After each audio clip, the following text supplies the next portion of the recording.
Assalomu alaykum, Reformuz kanalining obunachilari va internet foydalanuvchilari. Biz boshladik. Hamas aytadi, Donald Trampning G'azo bo'yicha rejasi butunlay Isroilga moyil bo'lib, imkonsiz shartlarni qo'yadi. AQSh prezidentining takliflari bosqinchi Isroil talablarini to'liq aks ettiradi. Reja Falastin xalqining qonuniy huquqlarini tan olmaydi. Fransiyalik tahlilchi Arno Bertran aytadi, global matonat flotiliyasiga 3 ta yirik davlat Ispaniya, Italiya va Turkiya harbiy kemalari hamkorlik qiladi. Barcha harbiy kemalar flotga yordam berish va qutqarish uchun rasmiy ravishda mavjud. Ular aniq va juda kuchli to'xtatuvchi ta'sirga ega. Shuning uchun Isroil hujum qilishidan oldin 7 marta o'ylab ko'rishga majbur. 3 ta variant mavjud. Birinchi variant: Isroil hujum qilmaydi va flotiliya G'azoga yetib boradi. Bu esa G'azo qamalini buzish va katta yordam yetkazilishini anglatadi. Ikkinchi variant: bosqinchi Isroil hujum qiladi. 3 davlatning harbiy kemalari bunga yo'l qo'yib beradi. Oqibatda ulkan falokat yuz beradi. Uchinchi variant: bosqinchi Isroil hujum qiladi va harbiy kemalar javob qaytaradi. Bu esa NATO davlatlari va Isroil o'rtasidagi urushni anglatadi. Amerika Qo'shma Shtatlari Yaqin Sharqqa o'nlab qiruvchi samolyotlarini joylashtirmoqda.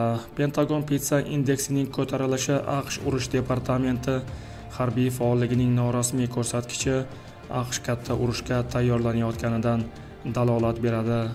Bu haqda Isroil va Amerika ommaviy axborot vositalari ma'lum qildi.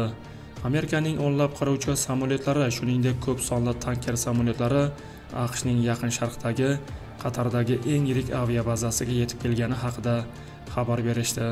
Ommaviy axborot vositalari xabarlariga ko'ra, Eronga oxirgi hujumdan oldin ham xuddi shunday kuchlar konsentratsiyasi kuzatilgan. Amerika manbalari bu havo kuchlarining mintaqaga kelishini, ayniqsa Netanyahu va Trampning Eron bo'yicha uchrashuvidan so'ng Yaqin Sharqda urushning qayta boshlanishi mumkinligi belgisi sifatida talqin qildi. Tramp yana Rossiyani qog'oz yo'lbarsi deb atadi va Medvedevni haqorat qildi. AQSh prezidenti yana bir bor Rossiya rahbarlari haqida keskin gaplarni aytdi. Amerikalik generallar bilan uchrashuvda u Rossiyani qog'oz yo'lbarsi deb ta'rifladi va Putindan ranjiganini bildirdi. Uning so'zlariga ko'ra, bir haftada tugashi kerak bo'lgan urushni u juda uzoq vaqt davom ettirmoqda. Tramp shuningdek Rossiya Xavfsizlik kengashi raisi o'rinbosari Dmitriy Medvedevni ahmoq deb atadi va yadro so'zi tilga olinganda Rossiya qirg'oqlariga zaxira uchun atom suvosti kemalarini yuborganini aytdi. Undan tashqari uning so'zlariga ko'ra bir masalani hal qilish qoldi: Putin va Zelenskiyni bir joyga yig'ish. Buning yagona yo'lini u kuch orqali ko'rayotganini ta'kidladi.